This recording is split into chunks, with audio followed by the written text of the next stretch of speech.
Assalamualaikum warahmatullahi wabarakatuh.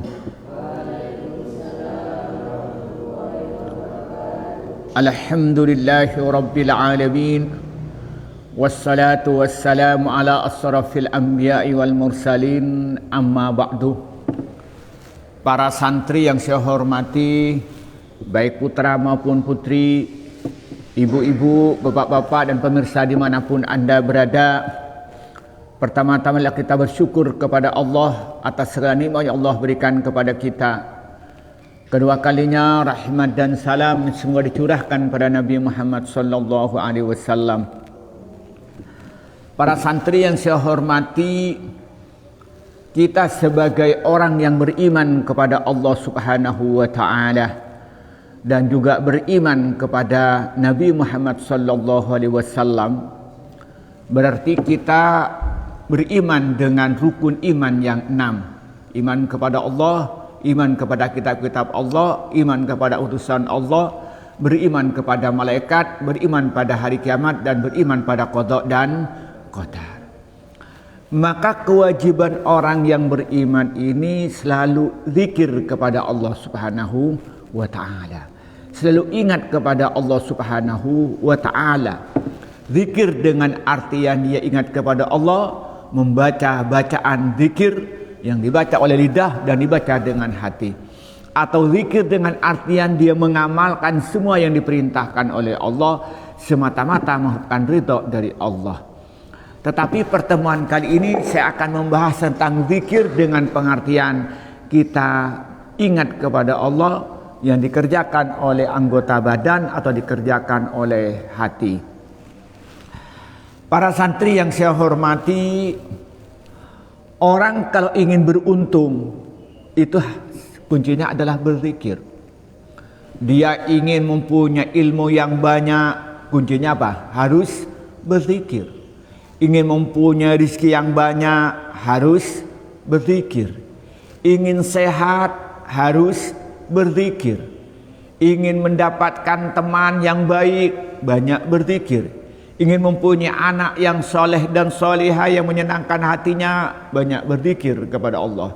Ingin mempunyai istri, bagi laki-laki istri yang menyenangkan, banyak berzikir kepada Allah. Ingin mendapatkan jodoh, nah santri ini harus banyak berzikir kepada Allah.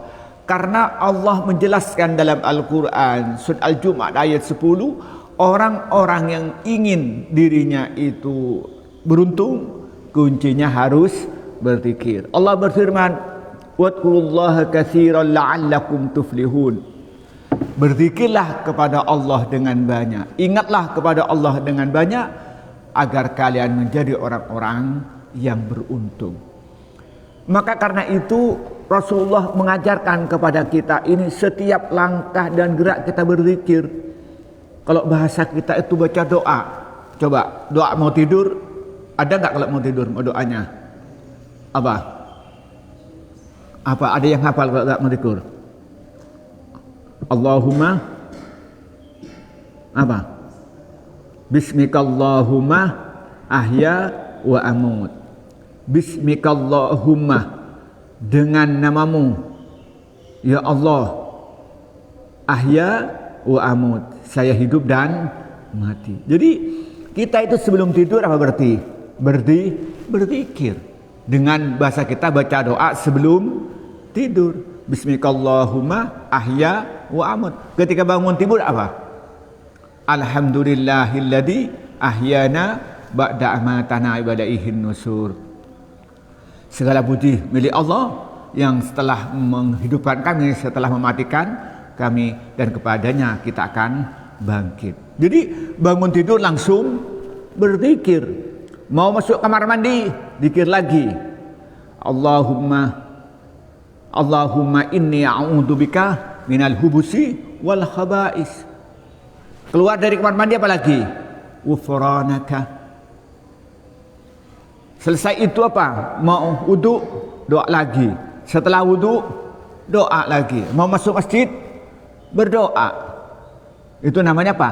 Berzikir kita. Selalu ingat. Karena doa itu ada dua. Doa itu ada doa mas'alatin, ada doa zikri. Doa itu ada dua. Ada doa minta atau doa itu zikir. Doa maslahatin seperti mana, ya Allah, Rabbana atina fid dunya hasanah wa fil akhirati hasanah wa qina adzabannar. Kita itu minta, ya Allah, kita ini diberikan kebahagiaan dunia, kebahagiaan di akhirat, dan dijauhkan dari api neraka. Itu namanya doa mas'alatin, doa yang isinya minta kepada Allah. Atau doa zikrin, doa minta kepada Allah tapi sebenarnya isinya zikir. Seperti tadi doa mau tidur, doa bangun tidur, doa mau kamar mandi, keluar dari kamar mandi, kemudian mau makan, selesai makan, mau masuk masjid, keluar masjid, mau masuk rumah, keluar rumah, kemudian mau naik kendaraan, ada doanya semua kan. Di atas kendaraan, melihat hujan, ada doanya semua. Itu namanya doa zikir. Kita disuruh berzikir. Belum lagi zikir-zikir yang lain. Kita disuruh baca istighfar. Rasulullah itu sehari semalam minimal baca doa itu 70 kali. Padahal Rasulullah tidak pernah berbuat dosa. Dan dosanya diampuni kalau dia terlanjur berbuat dosa. Walaupun kenyataannya tidak pernah berbuat dosa. Karena beliau ini adalah hamba Allah yang maksum, terjaga dari perbuatan yang salah. Nah, coba. Kemudian ada tasbih. Apa? Subhanallah, subhanallah. Ada tahmid, alhamdulillah. Ada takbir, Allahu akbar. Ada tahlil, la ilaha illallah. Ada solawat. Ditambah lagi apa lagi? Baca Al-Quran. Macam-macam. Kita berzikir kepada Allah subhanahu wa ta'ala. Nah, kemudian bisa berzikir dengan apa? Dengan Asma'ul Husna. Nah, santri yang ingin dirinya alim, apa? Dikenya baca ya hadi ya alim ya khabir ya hakim, kemana ya fattah ya hadi ya alim ya khabir ya hakim, kemana ya fattah ya Allah zat yang maha membuka, ya fattah ya hadi wahai zat yang maha beri petunjuk, ya alim maha zat yang maha tahu, ya khabir zat yang maha tahu. Nah, kita dengan zikir Asmaul Husna ini, nah setelah itu baru tawassul kepada Allah dengan doa itu. Kalau ingin alim, ya alimni, ya alim alimni, wahai zat yang maha tahu berikanlah kami ilmu. Umpamanya ya Razak, wahai zat yang memberi rezeki urzukni, ya Allah. Nah itu begitu. Maka kalau ingin beruntung, apa isinya? Berzikir. Nah, maka karena itu dalam hadis qudsi Allah berfirman, dalam hadis riwayatkan Imam Bukhari Muslim, apa kata Allah dalam hadis qudsi ini? Ana inda dhanni abdi bi. Saya sesuai dengan dugaan hambaku kepadaku. Dan Allah menyatakan wa ana ma'ahu idza dzakarani. Dan aku bersamanya ketika dia ingat kepadaku. Artinya apa? Orang selalu ingat kepada Allah, dia hatinya ingat kepada Allah, lidahnya selalu ingat kepada Allah, maka selalu mendapatkan perlindungan dari Allah. Jadi Allah selalu menjaga dia dari sesuatu yang membahayakan. Allah selalu menjaga dari sesuatu yang merugikan. Dan Allah selalu menjaga anggota badannya ini agar supaya dia terhindar dari segala perbuatan maksiat dari Allah. Dan Allah mengarahkan anggota badan itu selalu itu sesuai dengan Tuhan Allah. Maka orang selalu ingat kepada Allah, maka mata yang dilihat itu akan selalu hal-hal yang baik. Yang dilihat itu membaca Al-Quran. Yang dilihat itu untuk apa? Untuk membaca buku-buku yang bermanfaat. Mata dipakai untuk kemana? Untuk melihat menuju tempat-tempat yang baik. Untuk pergi ke masjid, dipakai untuk berjalan menuju ke sekolahan. Kemudian mata dipakai untuk menuju silaturahim dan sebagainya. Kenapa? Mata ini selalu dapat jagaan dari Allah ketika dia berzikir. Begitupun telinga. Telinga ini oleh Allah dijaga. Maka telinga yang didengarkan ada telinga-telinga yang baik. Mendengarkan keterangan, dengarkan pengajian, dengarkan pelajaran. Kemudian mendengarkan bacaan Al-Quran, mendengarkan bacaan salawat. Kenapa? Karena telinga ini oleh Allah selalu dijaga. Begitupun lidah, maka yang diucapkan yang baik. Ketika banyak berzikir kepada Allah.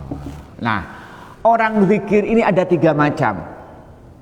Ada yang zikir dengan lidahnya saja, ada orang yang zikir dengan hatinya saja, ada orang yang zikir itu dengan lidah dan hati.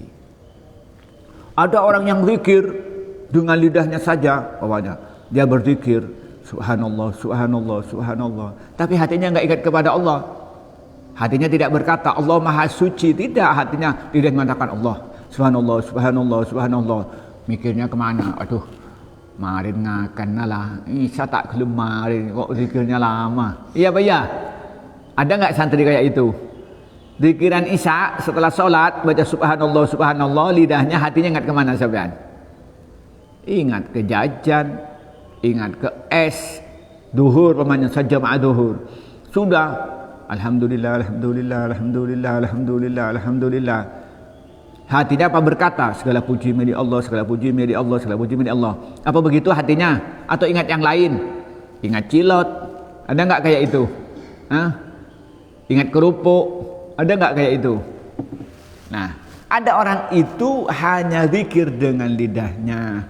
Orang yang zikir dengan lidahnya itu, maka itu tidak diterima oleh Allah karena hatinya tidak ingat kepada Allah. Dia lebih baiklah daripada cuma nyaci-nyaci orang lah gitu ya. Tetapi dia itu zikir hanya lidahnya tapi tidak ingat kepada Allah, tidak diterima oleh Allah Subhanahu wa taala. Walaupun itu tahap awal tidak apa-apalah. Nah, kemudian zikir yang kedua apa? Zikir dengan hati.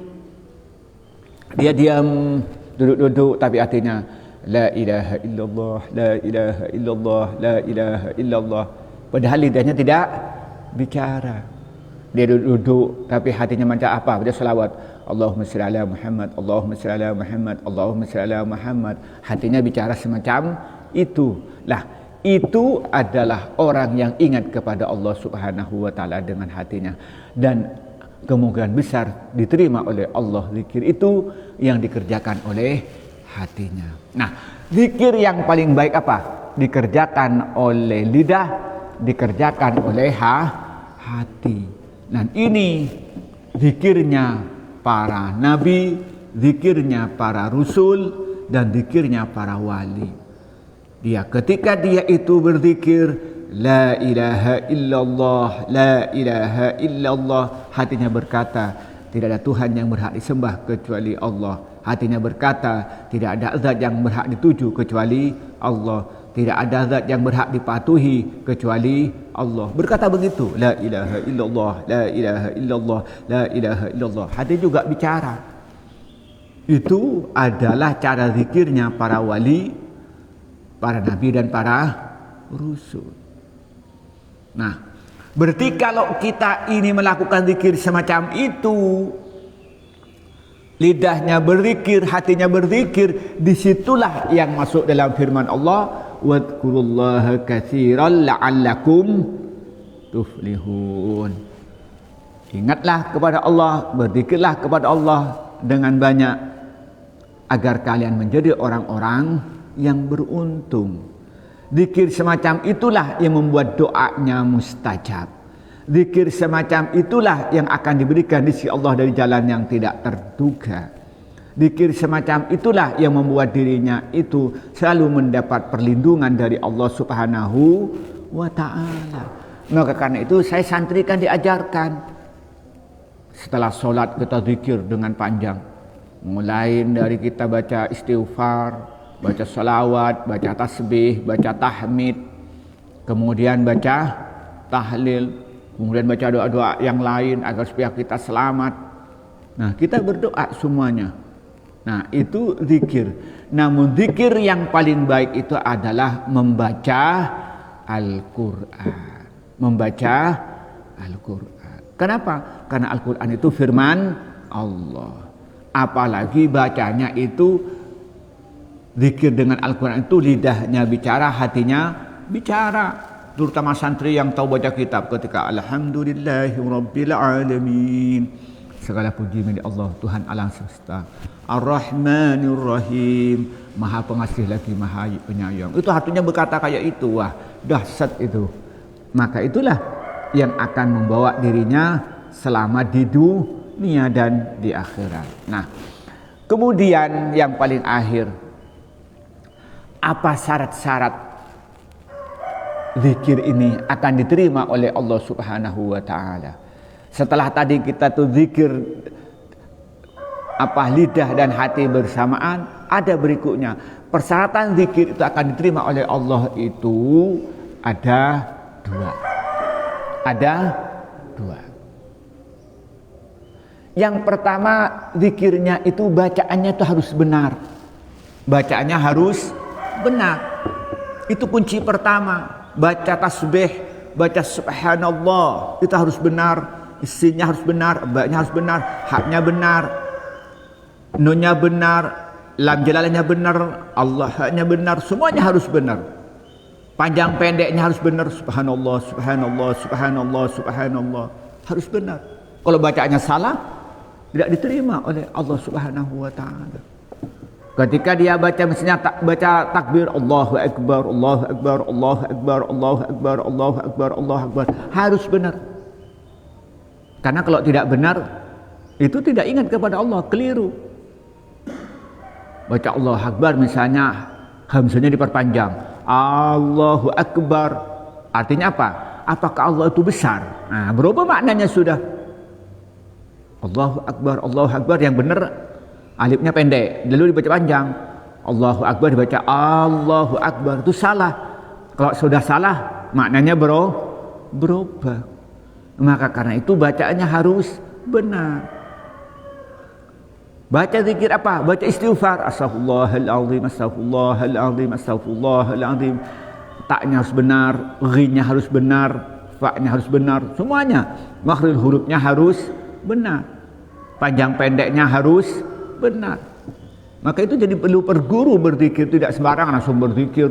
Nama oleh sanang Google langsung dibuat zikir, nggak bisa. Harus cari guru. Jangan-jangan bacanya keliru.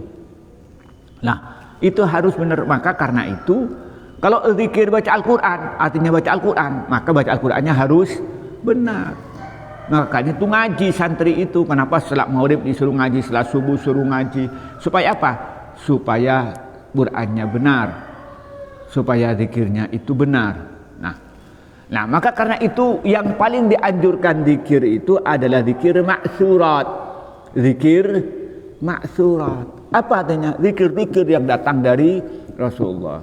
Setelah Al-Quran, tingkatan yang kedua apa? Zikir kalimat tauhid. Afdhalu dzikri fa'lam annahu qawluhu la ilaha illallah. Itu hadisnya sahih, bahwa paling utamanya zikir itu, ketahuilah, yaitu lafal la ilaha illallah. Nah, kenapa la ilaha illallah itu jadi penting setelah baca Al-Quran? Di bawahnya itu zikir la ilaha illallah, karena supaya nanti ketika dia mati itu berakhir dengan membaca dua kalimat syahadat, mati dengan membaca kalimat tauhid. Karena orang itu akan mati sesuai dengan kebiasaannya. Yaitu dalam hadis yang diriwayatkan Imam Ibnu Hajar Al-Haytami, kata Rasulullah menyatakan apa? Bahwa katanya al-mar'u yamutu ala ma'asha alaihi au kama qala. Bahwa seseorang ini akan mati sesuai dengan kehidupan sehari-harinya itu. Kalau orang itu setiap harinya itu zikir la ilaha illallah Muhammadur Rasulullah, maka nanti mati dengan baca kalimat dua syahadat itu, la ilaha illallah Muhammadur Rasulullah. Atau namanya dilengkapi asyhadu an la ilaha illallah wa asyhadu anna Muhammadar Rasulullah. Jadi orang yang sudah biasa setiap harinya baca dua kalimat syahadat ini, baca kalimat tauhid ini, maka nanti akan berakhir ketika mati dia membaca dua kalimat syahadat. Sedangkan orang yang mati dengan membaca dua kalimat syahadat itu dijamin masuk surga. Namun ada masuk surganya langsung, ada yang masih transit di neraka. Kalau dia itu amal solehnya di dunia itu banyak, sholatnya rajin, puasanya rajin, Kemudian kalau yang sudah punya rezeki, zakatnya rajin, kemudian hajinya rajin, umrohnya rajin, dan perilakunya ikhlas karena Allah. Dengan tetangga itu sikapnya sopan, ketika menjadi pejabat dia jujur, amanah. Kemudian dia itu ketika dia menjadi rakyat biasa, dia taat pada aturan. Dia dengan tetangga dia mempunyai akhlak yang mulia, dan lidahnya selalu menghindari dari kata-kata yang tidak baik, matanya menghindari melihat sesuatu yang tidak baik, telinganya menghindari sesuatu yang diharamkan, kemudian tangannya menghindari segala amal perbuatan yang diharamkan oleh Allah, kakinya menghindari berjalan pada tempat-tempat yang diharamkan oleh Allah, maka dia insya Allah masuk surga tanpa transit. Apalagi hidupnya berjuang di jalan Allah, maka dia tanpa transit. Apalagi hidupnya dia itu dia menegakkan kebenaran, menegakkan keadilan, memperjuangkan agama Islam apapun yang terjadi, dan diniatinya karena Allah. Apa dia? Maka dia itu ketika dia mati diakhiri dengan kedua kalimat syahadat, maka itu akan masuk surga. Rasulullah menyatakan, man kana akhiru kalamihi la ilaha illallah dakhalal jannah. Barang siapa yang akhir perkataannya, artinya ketika dia mau meninggal dia baca dua kalimat syahadat, la ilaha illallah Muhammadur Rasulullah, maka dia akan masuk surga. Ini hadisnya sahih, bahwa orang yang mati dengan membaca dua kalimat syahadat maka dia akan masuk surga. Kenapa hadis ini menyatakan afdhu dzikri fa'lam annahu qauluhu la ilaha illallah? Kenapa? Karena dia itu nanti ketika mati maka dia mudah. Coba bayangkan kalau hidupnya sukanya nyanyi, kemana kemana, matinya nanti bilang apa? Kemana kemana. Nah, apalagi lagi nanti lagunya lagu apa lagi? Lagu-lagu India. Ketika mau mati dia lagu-lagu India yang dinyanyikan. Nah, maka karena itu kemudian zikir-zikir yang lain yang maksurat, misalnya baca tasbih, baca subhanallah subhanallah, baca alhamdulillah alhamdulillah, baca Allahu akbar Allahu akbar. Kalau baca istighfar astaghfirullahalazim astaghfirullahalazim, dia itu zikir-zikir maksurat. Dan kemudian zikir-zikir maksurat ini zikir yang seperti yang saya jelaskan tadi itu, zikir ketika bangun tidur, zikir ketika mau masuk kamar mandi, keluar dari kamar mandi, kemudian mau pakai baju, lepas baju, bercermin, makan, selesai makan. Seperti yang saya tulis dalam kitab saya, judulnya apa?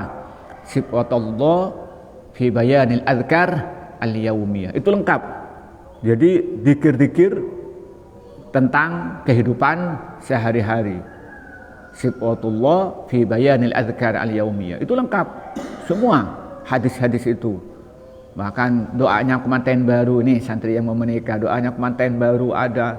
Nah, kalau nanti itu sudah semua ada doanya, itu dalam kitab saya judulnya itu Sifatullah fi bayanil adhkar al-yaumiyah. Atau kitab lama, kitab klasik yang sangat terkenal adalah kitab yang dikarang oleh Imam An-Nawawi Ad-Damishqi dalam kitabnya Al-Adhkar. Wah, kalau sampai ngaji sampai hatam itu semua kitab Al-Adhkar itu, wah, sampai sudah hatam semua. Karena situ dengan berdasarkan hadis yang diriwayatkan, ya walaupun ada hadisnya yang sahih, ada yang dhaif itu, tapi yang jelas sebagian besar hadisnya itu adalah sahih, ya. Karena dalam masalah qada'il amal itu boleh hadis itu yang digunakan adalah hadis dhaif selama dhaifnya tidak terlalu, dan bukan hadis maudhu. Itu katanya ulama hadis. Jadi dalam masalah fadhil amal itu boleh menggunakan hadis dhaif tapi tidak sampai tingkatan maudhu. Itu boleh. Nah, tapi yang jelas kitab Al-Adhkar ini sebagian besar adalah hadisnya hadis sahih, terutama zikir-zikir yang sangat umum. Dan saya juga nulis kitab judulnya Sifatullah fi bayanil adhkar al-yaumiyah. Saya berusaha mengumpulkan hadis-hadis yang sahih tentang zikir sehari-hari, walaupun ada beberapa hadis yang tidak sahih, dan saya diberikan catatan tentang bahwa hadis ini menurut ulama hadisin itu tidak sahih. Nah, itu yang pertama apa? Bahwa bacaannya benar, dan dianjurkan adalah zikir-zikir yang maksurat. Karena kalau zikir maksurat itu ada dua keuntungannya.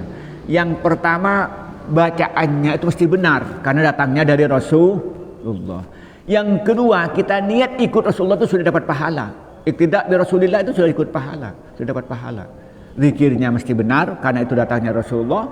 Yang kedua, kita ini dengan niat ikut Rasulullah sudah dapat pahala. Nah, ini jadi yang pertama harus benar. Kemudian yang kedua itu harus ikhlas karena Allah. Ketika berzikir niatnya itu hanya mengharapkan ridho dari Allah. Ketika berzikir hatinya karena cinta kepada Allah. Itu.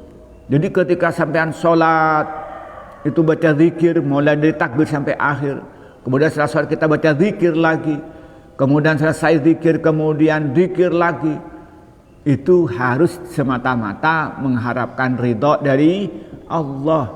Semata-mata mengharapkan cintanya Allah. Dan semata-mata karena cinta kepada Allah. Dan semata-mata karena bersyukur kepada Allah. Titik, bukan koma ini. Ya. Harus di titik situ. Jadi syaratnya begitu. Yang utama itu ada dua. Harus benar, harus apa? Harus ikhlas karena Allah. Ini dua. Kemudian di bawahnya ini kalau bisa saya sebutkan di satu sisi ada dua tambahan. Tambahannya apa? Yang satu itu zikirnya itu harus bersamaan lidah dengan hati. Lidah dengan hati. Minimal hanya hatinya saja. Itu akan terima. Minimal apa? Hatinya saja. Kalau bisa apa? Zikir lidah dengan hati. Ketika lidahnya menyatakan subhanallah, subhanallah, hatinya maka berkata Allah Maha Suci, Allah Maha Suci. Atau kalau yang Arab bilang juga subhanallah juga hatinya, nggak mungkin diterjemahkan Maha Suci gitu ya. Nah, itu. Nah, atau kalau dia tidak bisa dengan lidahnya, mungkin dalam kondisi ramai atau ke kamar mandi, itu ingat dengan hatinya. Hatinya berkata subhanallah, subhanallah, subhanallah hatinya. Nah, begitupun teman-teman yang ngafalin Quran, yang kedepannya hafal, kita baca itu misalnya qul huwallahu ahad Allahus samad lam yalid wa lam yulad wa lam yakul lahu kufuwan ahad. Hatinya berkata juga dengan ucapan yang sama, qul huwallahu ahad Allahus samad, atau semuanya hatinya baca terjemahannya. Katakanlah wahai Muhammad, Allah itu Maha Esa. Nah, itu berkata juga hatinya itu. Nah, itu kemudian yang kedua dari persyaratan tambahan itu, maka dia dibaca di tempat-tempat yang pantas, di tempat-tempat yang suci. Maka kita tidak boleh baca zikir dengan lidah di tempat-tempat najis. Tapi kalau dengan hati boleh. Pokoknya di kamar mandi kita boleh zikir dengan hati, tapi tidak boleh dengan lidah. Pokoknya di tempat-tempat yang kotor boleh zikir dengan hati, tapi tidak boleh zikir dengan lidah. Para santri yang saya hormati, jadi begini, bahwa orang yang banyak berzikir kepada Allah Subhanahu wa Ta'ala, maka dia akan dekat dengan Allah. Ketika dekat dengan Allah, maka akan dicintai oleh Allah. Ketika dicintai oleh Allah, maka akan diberikan rahmat oleh Allah. Ketika diberi rahmat oleh Allah, maka sudah dijaga hidupnya ini supaya dia selalu dalam posisi yang benar dan selalu mendapatkan bimbingan dari Allah Subhanahu wa Ta'ala. Kemudian dia itu ketika setiap dia mendapatkan kesulitan, maka Allah diberikan jalan keluar. Ketika dia itu membutuhkan rezeki, maka diberikan rezeki jadi jalan tidak terduga, dan lebih dari itu hajatnya akan terkabulkan. Ketika orang itu sudah dicintai oleh Allah, maka dia akan dicintai oleh manusia. Tapi yang cinta adalah manusia-manusia yang baik. Bisa jadi orang itu banyak berzikir kepada Allah, tapi ada yang benci. Tapi yang benci adalah orang-orang yang tidak baik, orang-orang yang jauh dari Allah. Kan buktinya apa? Para rasul, para nabi itu orang yang dekat kepada Allah. Tapi kenyataannya masih ada orang yang benci. Tapi orang yang benci itu adalah orang-orang yang tidak baik. Nabi Muhammad selalu zikir kepada Allah, selalu ingat kepada Allah. Tapi siapa yang benci? Abu Jahal, Abu Lahab. Ya, gelamnya abu-abu itu juga semuanya. Mungkin sekarang ada para ulama yang alim, yang kerjanya itu zikir dengan artian baca bacaan zikir, dengan artian dia itu zikir selalu mengajarkan ilmu Allah, tapi masih ada yang membencinya. Siapa yang bencinya? Ya, teman-temannya Abu Lahab, Abu Jahal itu. Nggak mungkin yang levelnya kayak Abu Bakar, yang levelnya kayak Ali bin Abi Thalib, nggak mungkin lah. Ya, level-level Abu Jahal, Abu Lahab itu. Ya, level-level bapaknya orang bodoh dan bapaknya api neraka itu sudah itulah. Nah, maka karena itu, mari kita ini banyak berzikir kepada Allah dan usahakan baca zikir yang benar, dan usahakan zikir itu yang ada sanadnya dari Rasulullah. Untuk apa kita banyak zikir kalau kita tidak yakin bahwa ini benar, tidak yakin bahwa ini dapat pahala? Kalau sampai baca zikir yang dicontohkan oleh Nabi Muhammad, yang gampangnya sampean baca, misalnya baca kitab Al-Azkar milik Imam An-Nawawi, atau baca kitab saya misalnya itu Sifatullah fi Bail Azkar Al-Yaumiyah, maka itu ketika sampean itu belajarnya ngaji kepada seorang guru, ngaji kepada kiai yang baca kitabnya baik, lalu mengajarkan pada sampean cara baca istighfar yang benar, baca tasbih yang benar, baca tahmid yang benar, baca tahlil yang benar, kemudian baca salawat yang benar, maka insya Allah akan diterima oleh Allah Subhanahu wa Ta'ala ketika disertai dengan hati yang ikhlas, dan insya Allah akan mendapatkan ridho dari Allah.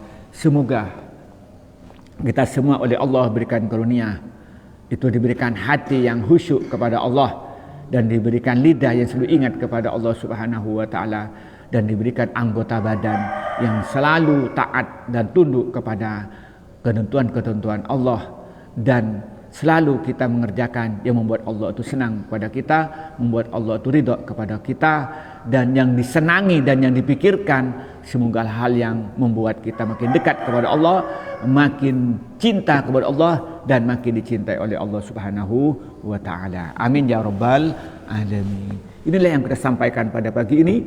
Kurang lebihnya mohon maaf. Wallahul muwaffiq ila aqwamit thoriq. Wassalamualaikum warahmatullahi wabarakatuh.